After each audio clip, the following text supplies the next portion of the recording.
రోజు వేలాది మంది భక్తులు వెంకటేశ్వర స్వామిని దర్శించుకోవడానికి మెట్ల మార్గాన్ని వెళ్తుంటారు. కానీ చాలా మందికి తెలియని విషయం ఏమిటంటే ప్రతి మెట్టుపై ఇద్దరు వైష్ణవ దూతలు ఉంటారు. ప్రతి భక్తుణ్ణి గమనిస్తూ ఉంటారు. అసలు వీళ్ళు మెట్లపై ఎందుకుంటారంటే పూర్వం వైష్ణవ దూతలు కూడా మనుషుల్లా వెంకటేశ్వర స్వామిని దర్శించుకోవడానికి పోటీ పడేవారు.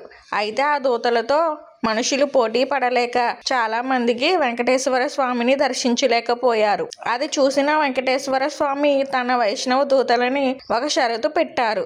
ఎవరైతే భక్తులు నా నామాన్ని నిష్కల్మషంగా మనస్ఫూర్తిగా స్మరించడం వింటారో ఆ వైష్ణవ దూత మాత్రమే నన్ను దర్శించుకోవాలని షరతు విధించారు. ఈ కారణంగా వైష్ణవ దూతలు మెట్లకి ఇరువైపులా నిలబడి మనస్ఫూర్తిగా స్వామి నామాన్ని జపించే భక్తుడి కోసం వేచి చూస్తుంటారు.